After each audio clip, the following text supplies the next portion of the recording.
us this afternoon for the webinar on the changes in the USGA Handicap System.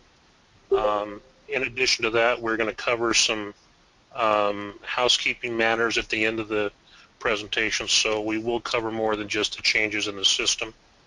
If you have any questions during the webinar, please send them to Colin Westwood, and we'll try to answer them for you as time allows, and we will answer every question before we shut down for the day. And also, a couple of you have asked, how did you do on the quiz? Everybody passed the quiz. So we will have a slide at the end of the presentation to show you some things that the USGA is going to do a little differently. So off we go.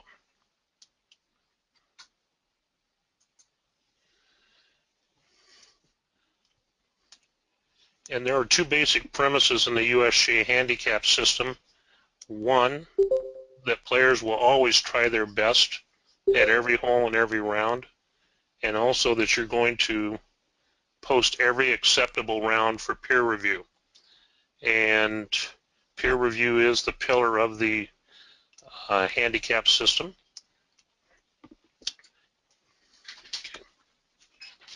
And I think that this last statement, I think hopefully you'll agree that the game of golf is different than any other game where even you can play a match with Tiger Woods and have a good chance with playing Tiger Woods. I don't think you could do that if you were trying to play basketball with LeBron James or something like that, but I believe that's what makes this game so unique and so special.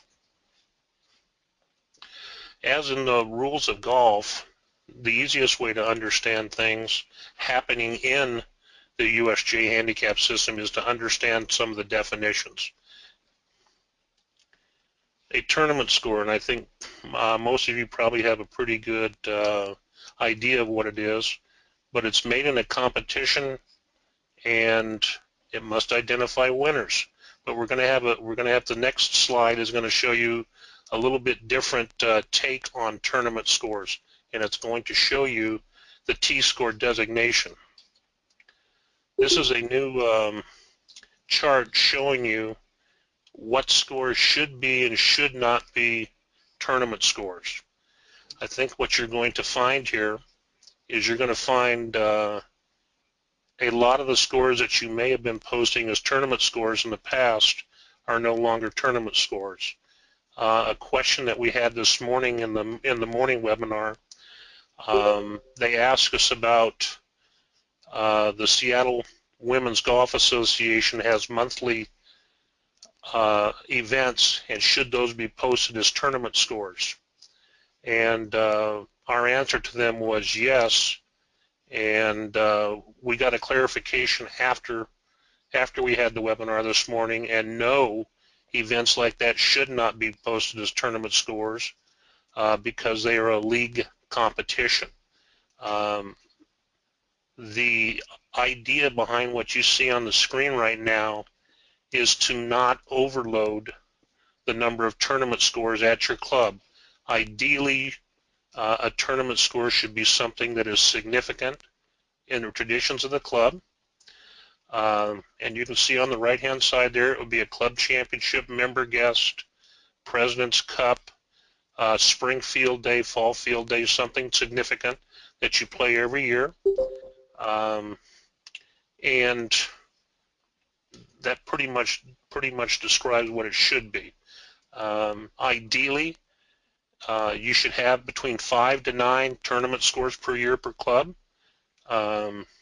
If you're designating more of your rounds than that as tournament scores, then you need to take a look, and we will describe why you want to do that. Also, before you can you need to let the people know before the first person hits their tee shot that this score should be posted as a tournament score. And ideally, what we have advised people to do is never let the players post their own score.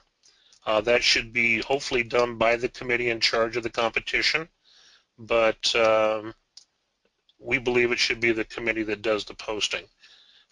We have a very good tournament pairings program out there that you can use that are on the computers at the clubs, but also we have a very good product called TPP Online that you can now run your tournaments from any computer.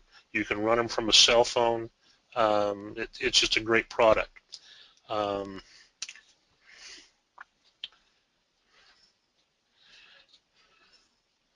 And here's why we don't want to designate a lot of rounds as tournament rounds.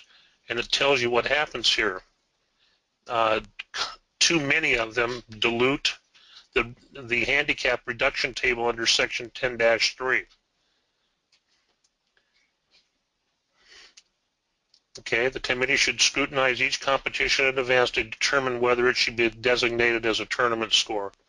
And what you should do here, a very good idea for this is maybe in the membership packet that you send your members every year, you can publish it in there which of the rounds will be designated as a tournament score, and that will meet the requirement of having to let them know before the first person hits the first tee shot whether that round is going to be a tournament round that should be posted as a tournament score.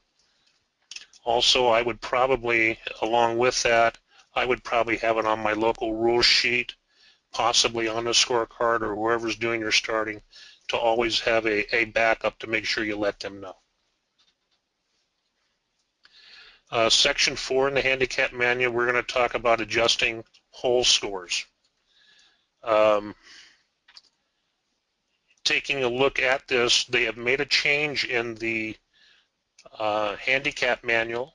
The phrase used to be principles of the rules of golf. They have now taken out the words principles of, and it is just entirely the rules of golf. If a person plays a hole other than under the rules of golf, what they should do is par plus stroke. So for example, you go out and play your morning game and you take a mulligan off the first tee. What we should do there is whatever the normal par is on that hole, and if you get a handicap stroke on that hole, then you would post a bogey no matter what you make. But preferred lies must be posted that is one of the exceptions under the rules of golf, where you can post a score that's not under the rules of golf as a score. Also, a situation out of the player's control. For example, maybe you have a golf course where they use the hole liners, the extra hole liners at the top, where that liner is not sunk 1 inch below the surface of the green. Sometimes that's you don't have control of that. Also, maybe the golf course is mismarked. Okay, and here are some areas that are here's areas that are covered where a local rule is not in effect for the use of distance measuring devices. And I think more and more people all the time are using their Sky Caddies or maybe their Bushnells to find out the distance to the hole. And yes, you must post the scores used when you're using DMDs, also when you're using preferred lies. Where a player does not wish to cause undue delay, maybe you hurry up and get moving a little bit, and in that case par plus stroke, maybe sometimes that would be where they have you skip a hole if your group happens to be behind. Okay, and talking about where the situation is outside the player's control, that would be the mismarked golf course or the hole liners. Okay, this is a new decision in the book, and this is called explanation of holes not played under the rules of golf. Are there any circumstances in which it's permissible for a player to record his or her most likely score? Okay, that's under section 4-1 is most likely score, rather than recording par plus stroke, which is section 4-2, even though the hole was not played under the rules of golf. And yes, there are times that you can do that, and in the handicap manual that we have, that you will get if you're the handicap chairman, you will find the exceptions for this. And here are some examples talking about using the electronic measuring device. Okay, a player starting but not finishing a hole in stroke play. Okay, this would be, for example, if you and I are partners and we go out and we play a 4-ball stroke play or match play, otherwise known as best ball. There are times where if you make a birdie 3 in the hole and I lie 3 on the green and I'm 10 feet from the hole, I'm going to pick the ball up and move on. In that case, I'm always going to take my most likely score, and a definition of a most likely score is what would you make from that position 50% of the time. So ideally, if I'm 10 feet from the hole, if I'm like 95% of the world, you're probably going to 2-putt from that distance. And so if I'm laying 3 and I pick it up, I'm going to put an X5 on my scorecard because that's my most likely score. And we're talking about situations that are generally out of the player's control. And that's where you have the mismarked golf course where people, in order to supposedly speed up play, they mark areas as lateral water hazards when in fact they're not. This picture is actually a maintenance area, but we also see people that are golf courses that mark them as lateral hazards when their trees are rough because they believe it speeds up play. Scores. They have now eliminated the internet score as a type because it's not a score type, it's a method of posting. So if you happen to look at an individual's scoring record starting this year, the I's will have disappeared. So for example, if you had a lot of away internet scores, which up until January 1st were designated with the letters AI, they will now say A. And the same thing for if you had a home score that was an internet score where it would have said HI, it's now going to say H. Also, if you play 7 to 12 holes, you must post a 9-hole score, and at least 7 of those holes must be played in accordance with the rules of golf. An example of that would be when we talk a little bit further down here, we're going to talk about playing alone and not being able to post a score. And for example, with that, let's say you start the day and you're playing by yourself the first 2 holes and you catch a group on the 3rd tee. Well, what do you do from there? Well, the first 2 holes you're going to post par plus stroke for those 2 holes because you did not play them under the rules of golf, because that is not a postable score when you're playing alone. And then for the rest of the holes that you play that day, you're going to put your actual score down. So in order to post an 18-hole score, you got to play at least 13 holes in accordance with the rules of golf.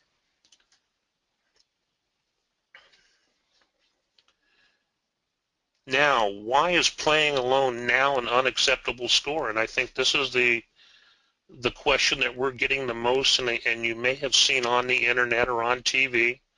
Why is this happening? At the present time, there are 7 different handicap systems around the world, and the USGA is but one of them. Most likely in 2 years, there will be a worldwide handicapping system, and at that time, there will either be one handicap system around the world, possibly a second if one of the systems does not come in and join everybody else. But we can tell you that the USGA is the only one of the handicap systems in the world right now that is allowing players to post scores when they play alone. So this is to get the USGA in line with the other ones when they make this big move in 2018. So they're starting it this year. So that is the theory behind why playing alone is an unacceptable score. Also, playing alone, you have nobody that can perform peer review on you. They don't know what you did in the first hole or the second hole before you joined up with them. Also, the people that all you have to do is play with somebody. They don't have to have a handicap. They don't have to attest your scorecard. So you just need to play with somebody to be able to post a score. Okay. Now we have section 5-1D, which is a disqualification. A player, do you have to post a score if you get disqualified? If the breach is determined to provide an advantage for the player, and we're talking about in the rule book rules 1, 2, and 1.3, or multiple offenses of 14-3, which is actually using devices that are unacceptable, then you would not post those. You would not post those. But for disqualification, you're going to, if a player fails to hole out under Rule 3.2. So this is if you're playing in an individual competition and you fail to hole out on a hole, and you go to the next tee. Anytime it's a stroke play competition, then you know that you're disqualified if you don't finish every hole. So you do post that, but you're going to use section 4-2, which is holes not played or not played under the rules of golf, and that is par plus stroke. Okay, if the player fails to sign a scorecard, and a player refuses to apply a rule in stroke play which might affect the rights of another player. And hopefully we don't have that happen very often. And if the breach is determined to provide an advantage for the player. So you do have to post scores when they get disqualified on the majority of the time. Now we need to talk about unacceptable scores, and the first four that are listed here are not changed from last year. Okay, if you play fewer than 7 holes, you cannot post a score. We know that we have to play at least 7 holes to post a 9-hole score. Okay, when you play around in an area that is has an inactive season like we do right now, so between November 15th and the last day of February, any round played in this area is not acceptable for handicap purposes. Or maybe you're playing in a competition where it's an iron-only competition, or you get to choose your number of clubs. That is an unacceptable score. And if you have a golf course that has no USGA course and slope rating, the only courses in the state of Washington that would qualify for that would be golf courses that are less than 3,000 yards long, because you have to be at least 3,000 yards long to have a USGA course and slope rating, or a golf course that it's been more than 10 years since the last rating. And any golf course where we have a member club, all of our ratings are less than 10 years since we did them the last time. So we have none of our golf courses where member clubs are that would qualify under this. Now we have some new definitions of unacceptable scores. Okay, and this one is when a player uses non-conforming clubs, balls, or tees, and that is no change from last year. The change here is when a player incurs a second breach of Rule 14.3, which is using non-conforming club, balls, and tees when you do it a second time. When a player plays alone, and that's what we just discussed in the last slide, that is an unacceptable score. When a player ignores one or more rules of golf and fails to post an adjusted hole score. For example, let's say that you go out and you're playing and you're using an anchored putter, and we know that that is now a violation of the rules of golf, and that penalty, there is no limit to that. So it's not like most of the penalties in the rule book where you could violate it for 3 or 4 holes and the maximum penalty is 4 shots. In this case, with the anchoring, it's 2 shots for every time you violate it. And this is talking about the anchoring right here.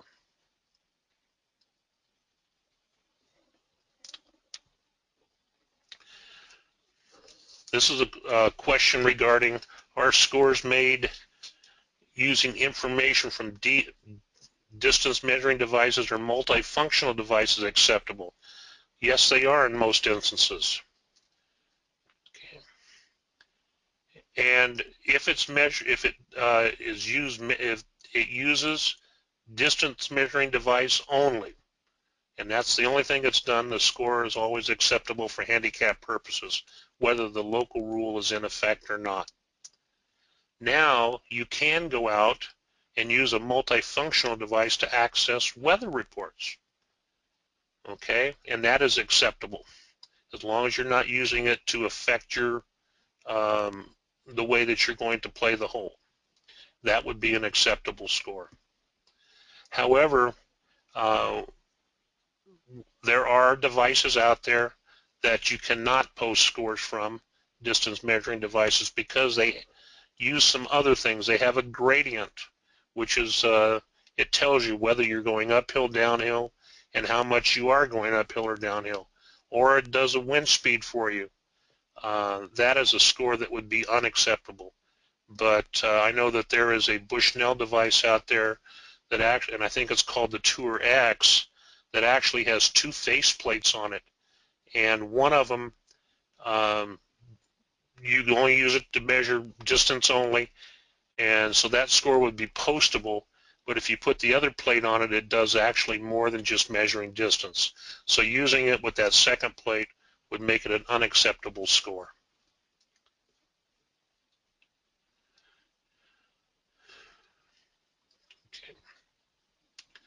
Okay, our score is made using artificial devices, unusual equipment or use of any equipment in an abnormal manner acceptable. Yes, they are. This would be usually the ones that are acceptable are the ones that have been created for maybe a person has maybe their hand, they have polio or they have some problem and they're allowed to wear a brace on their hand and things like that. That is fine. But if you're what we're talking about here, unusual devices and unusual equipment would be if you were using much like a bowling glove, which actually locks your wrist. That would be unacceptable for handicap purposes if you did something like that. Now we're going to talk about posting scores, and of course the preferred method of posting scores should be posting at the club immediately after the round is played on the handicap computer at the club. We know that a large number of people now are posting scores through the internet. They're using the WSGA mobile app, and that is well and fine. But we would still recommend that they always post on the computer at the club. And posted scores for the day must be available for all members for peer review. And that is why the handicap computers are out there, not that we put in at every club. It's not just so that you can post scores, but it's to show that show your scores. They actually have they can be set up to run, looks like a lot like a leaderboard at a PGA Tour event, but that is one of the mainstays around peer review, is that your scores are there so the people in the club can see them.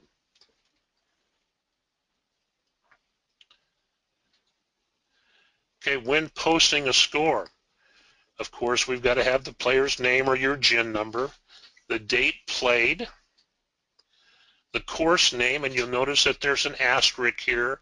because we're going to address this at the bottom of the screen, and we're going to talk about the course name must be in that score record for members of Type 3 clubs, and we'll explain what a Type 3 club here is in a moment. We should also have the course and slope rating. Of course, if you're using the handicap computer, you're going to choose it from there, or the mobile device, you're always going to choose the correct rating for that round. You always want to make sure that you post your equitable stroke control score. If you happen to have a member that is not using ESC when they post their scores, then you should withdraw their handicap until they start doing that, because any score posted from a round not using ESC is not an acceptable score. Okay, you also got to designate the score type. Is it a home score? Is it a tournament score? Is it a penalty score? Is it an away score? And that's always on the posting screen for you. And now we're going to talk. We'll talk about the three different type of clubs. A Type 1 club is one that is located at a green grass facility that has a USGA course and slope rating. A Type 2 club is one that is not located at a golf course. A majority of the members, when the club was formed, had something in common. They went to the same church together. They're possibly 10 friends, or maybe that's the Boeing Employees Golf Association. That's a Type 2 club. And then we have a Type 3 club, which is not located at a golf course. The members of the club did not have anything in common when the club was formed, and they can do actually wide area advertising. This would be the pro golf discounts, putts golf, all the driving ranges, all of the teaching facilities in the state, the 7 e-clubs that the Washington State Golf Association runs, and they are all Type 3 clubs. And when a person is a member of a Type 3 club, when they go to post a score, they are going to be asked, did you play with another member of your club? Yes or no? And if you answer yes, then they will see a drop-down list of the members of the club, and they must identify who they played with in the club. Also, if they're a member of a Type 3 club, they must reside within 50 miles of the primary residence of that club. So if that club is located in Bellevue, every member of that club should live within 50 miles of that club. And I think with Type 1 and Type 2 clubs, you don't have to show who you played with. You don't have to live within 50 miles. Type 2 clubs, generally, you have to live within 75 miles of the address of the club. Type 1 clubs, I mean, we have a lot of clubs where people live out of state, and they possibly come up here in the summertime. Scoring records. This is the scoring records that are out there for people to see. This is peer review, and we talked about this a little earlier. And the accessibility of the score records is the important component of peer review. If I play golf with Kevin, I want to be able to see that Kevin posted his score today, and hopefully Kevin will make sure I did also. And then we have a few decisions here about score posting and handicaps. We have a player here that was a member 3 years ago, but they haven't been a member since 2012, and now they've joined the club. Should this player use their last handicap index? If the player's scoring record is available, then yes, they would. If you have somebody like that that tells you that they had a GIN number, but they don't remember it, or they give it to you and you're not quite sure if that's correct, you can always call the Washington State Golf Association and ask us, do you have a score record for Kevin Jones? And we'll take a look to see if we do. and we'll let you know and make sure the GIN number is correct. Now, if we don't have that record any longer, then you would assign them a new GIN number, and then they need to get 5 scores posted before they can get a handicap index.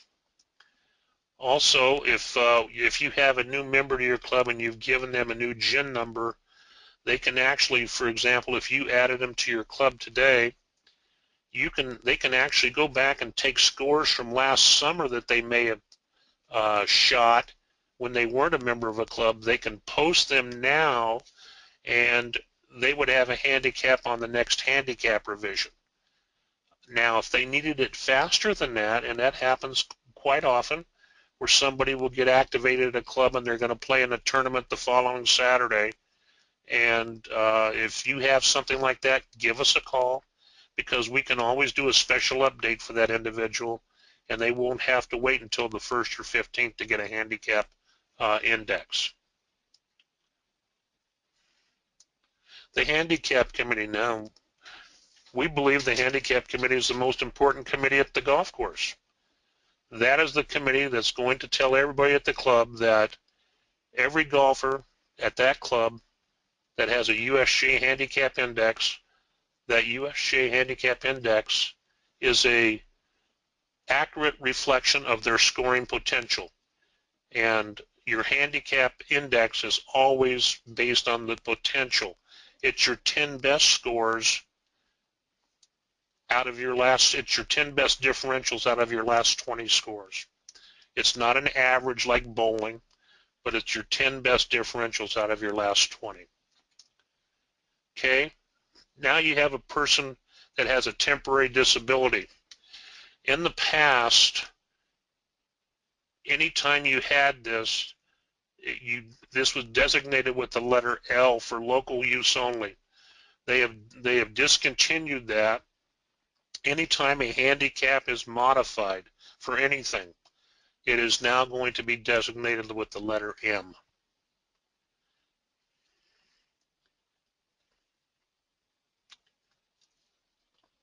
And you can see a great reason to modify a handicap index is if a person's had some, maybe they've had a shoulder surgery, or maybe they've had a knee replaced, something like that is a great reason. But if it's just because their game is off for a little bit, that is not an acceptable reason to modify it. Okay. And like we said in the last slide, Section 8-4, the L has disappeared. So it is now, everything is done with the letter M instead of L. And what it does is it makes this a little bit easier for that handicap chair. And also, if you happen to modify a person's handicap index and they happen to go play in an event at another club, if, for example, if they're an 8.3 M, then that's what the handicap, whoever's running the event at the other club, is going to see. And hopefully they would probably call you to find out why that handicap was modified. Just like I hope you would if you had somebody that played in one of your events and you saw that. You always want to know why it was modified. Was it because they were not abiding by the system? And that does happen. Maybe they're not posting their scores, and the handicap committee has talked to them about it, and they haven't straightened it out yet, so they modified their handicap. But also with the disabilities, you can also have a modification there. So the letter M now is for modified. The letter L is gone away. We have a player here. This is a temporary disability. Okay. And you can see that he had an 11.1 handicap index, had hip replacement surgery, and now looking at this, you can see his scores are not close to the abilities that he had before he had the surgery.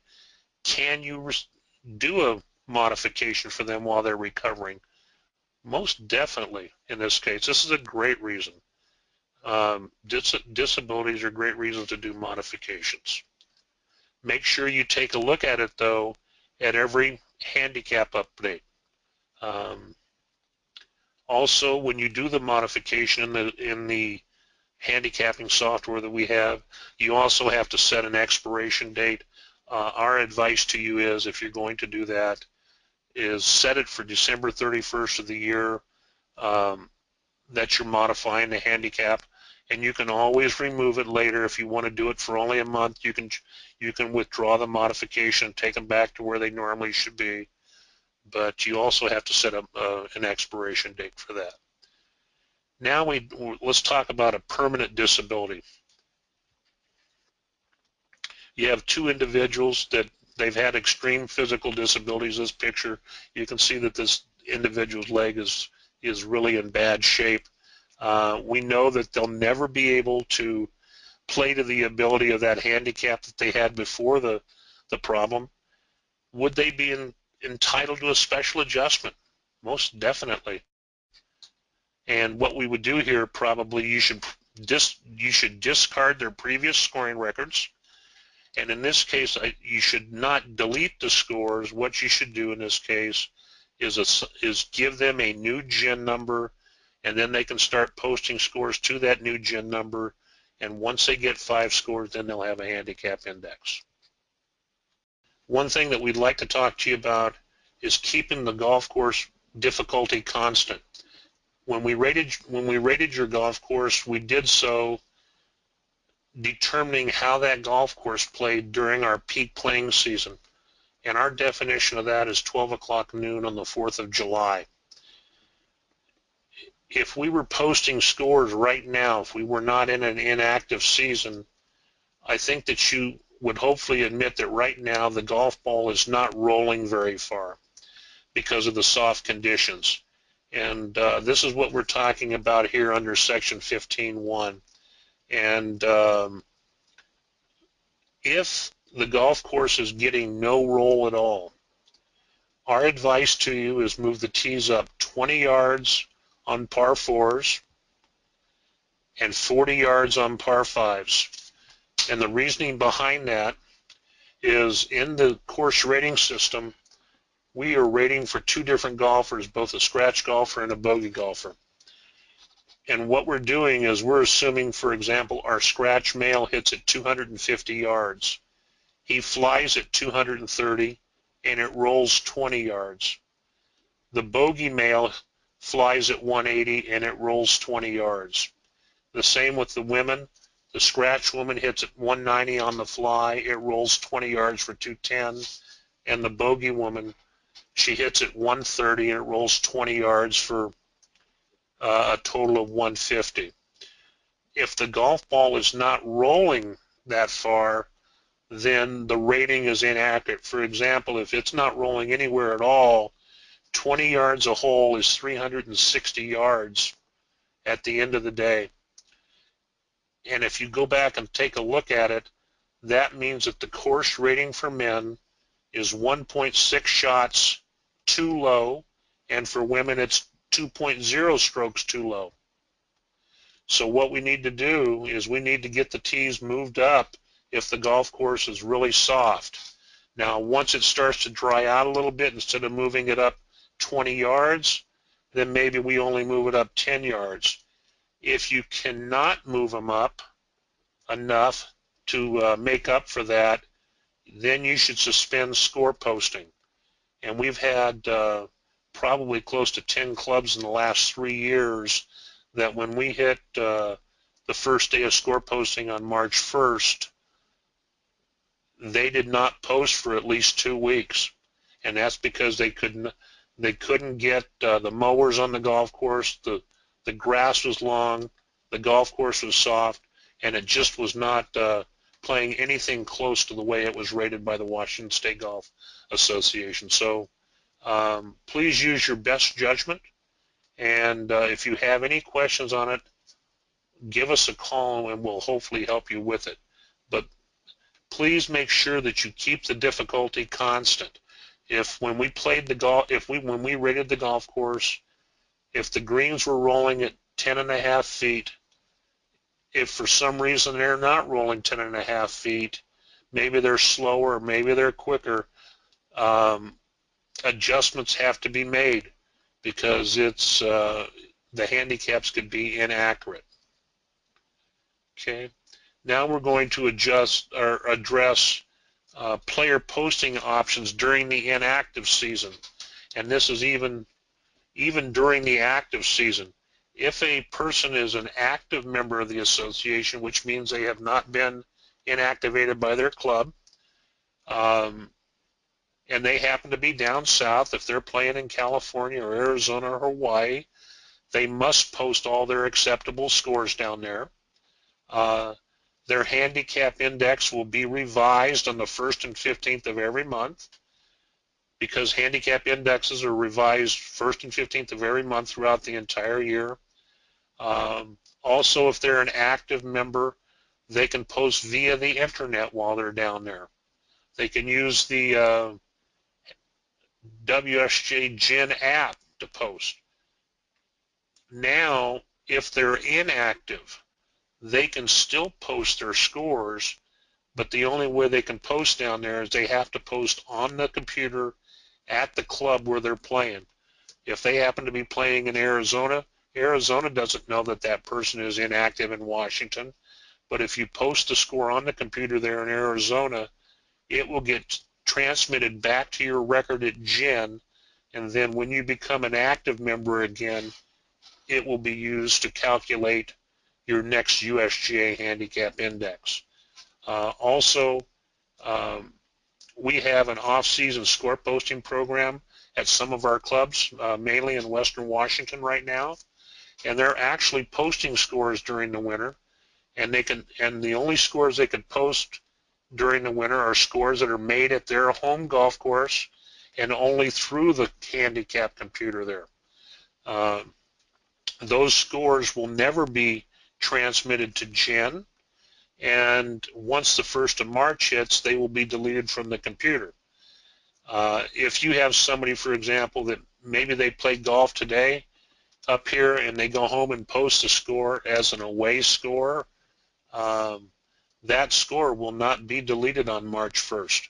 The only ones that would be deleted would be home scores. So please take a look at that. I know that we have a club that we were working with last week, and they have been posting all their tournament scores during the winter, and they have a significant number of scores designated with the letter T for tournament that someone is going to have to go in and delete those scores out, because they will not be done automatically by the system. Okay, this is the club licensing program update, and when we talked to you right at the start, when we talked about everybody passing a test, and this is what we found out yesterday from the United States Golf Association. If your club met the quiz and seminar requirement by the end of 2015, then your club will be licensed through the end of 2017. So you don't need to worry about taking the quiz any longer. You don't need to worry about doing the seminar and quiz during this 2-year period. In fact, the USGA will no longer have that as a requirement of being licensed. So their requirement is going away. You don't have to do a seminar and quiz. What they're going to do is, if you take a look at the bottom paragraph there, and you see this is new, and this should come out probably in March, they're going to implement a new club compliance and education assessment. And every club is going to have to do this. You will log into the USGA website, and you're going to fill in some information, and they're going to ask you questions. How comfortable are you with posting tournament scores? How comfortable are you with, or how well do you understand the reduction for exceptional tournament scores? It's not a test. It doesn't get graded. They're just trying to figure out what the education level is there, and if we need to maybe assist a club that maybe needs some help with some items. But this is new starting January 1st of this year. So yes, everybody passed the quiz, and the only people that need to take the quiz going forward are clubs that did not meet the quiz and seminar requirement and other items by December 31st. And out of our 655 member clubs, we have 9 of them that did not meet that. So they will have to do the seminar and quiz. And then any club that is brand new, they will also have to do the seminar and quiz. But once they do it the first time, they will not have to do it any longer.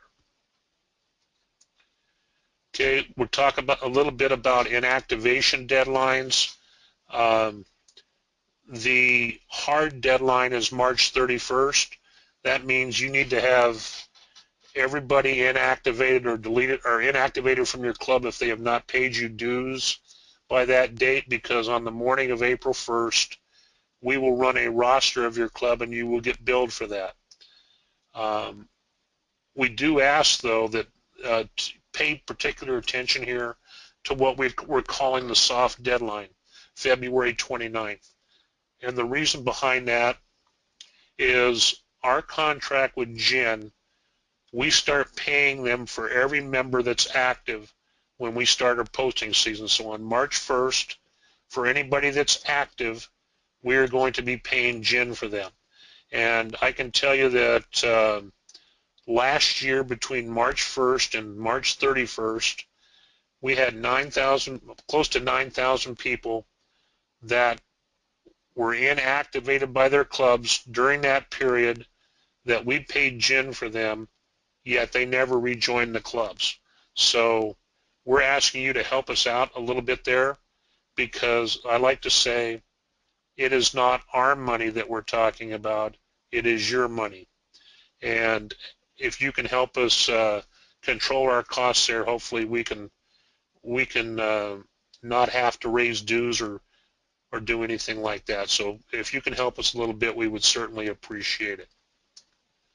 Okay, we'll talk a little bit about the handicap computers that we have at your golf course. Most of them have been turned off for the off season if you're not using the off-season score posting program, and that's just to preserve them so that they will last a little bit longer. Hopefully you like what we've put out there, the new systems that went in a year ago. It was Kevin Jones did a great job getting them deployed and out at your clubs. If you have any questions, you can see his phone number on the screen. And if you can, have the computer turned on maybe once every 2 weeks to pick up any Windows updates. It also resets the auto transmit function so that it'll transmit automatically. And the big thing is here, if it asks you to install Windows 10, do not install Windows 10 on that computer, because the GIN software is not compatible with Windows 10. And if you do happen to install it, it's not a major thing, but what we would do is we would have to move you to GHP Online Club, which is where you would be live at all times with the GIN mainframe server back in New Jersey. And if your club happens to be one of the clubs that's using the off-season score posting program right now, that would not be available to you once you go to GHP Online Club. So please help us keep those running properly. And if you ever have a question, make sure you give Kevin a call. The preseason packet that goes out to handicap chairs should be mailed out to everybody no later than February 12th. It will have the new 2016 and 17 USGA Handicap System manual, and it'll also have some other information for you.